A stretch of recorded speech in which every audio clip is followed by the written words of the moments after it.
તમારા માટે નવો વિડીયો લઈને આવ્યો છું। છાલવાળા બટાકાની સબ્જી।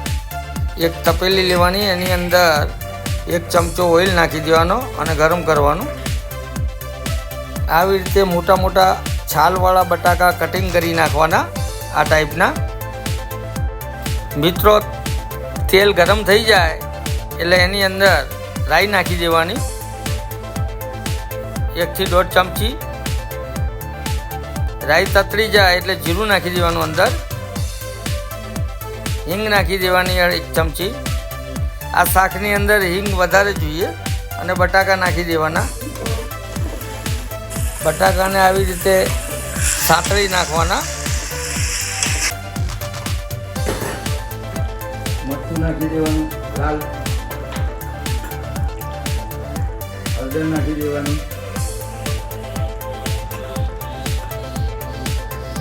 બધું નાખ્યા પછી બટાકાને સાંતળવાના। મિત્રો, સંતળાઈ જાય એટલે માપસર મીઠું નાખી દેવાનું અંદર, 1 ગ્લાસ પાણી નાખી દેવાનું અંદર। મિત્રો, કાશ્મીરી લાલ મરચું થોડુંક નાખી દેવાનું, કલર આવે એના માટે। 10 થી 15 મિનિટ સુધી બટાકાને ચડાવવા દેવાના અને ચમચી વડે દબાઈ અને જોઈ લેવાના ચડ્યા છે કે ના ચડ્યા હોય તો થોડી વાર માટે ઢાંકી દેવાનું। મેં 1 ટમાટું નાખ્યું હતું અંદર, એની સામે મેં આ ગોળ નાખી દીધો થોડોક। જુઓ મિત્રો,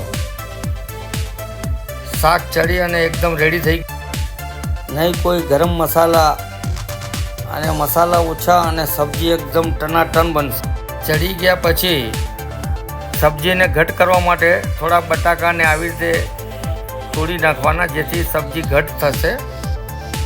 જુઓ મિત્રો, આપણી સબ્જી રેડી થઈ ગઈ છે અને ઉપરથી કોથમીરી ભભરાઈ દેવાની। બાજરાની રોટલી અને પૂરી જોડે બહુ મસ્ત લાગે છે।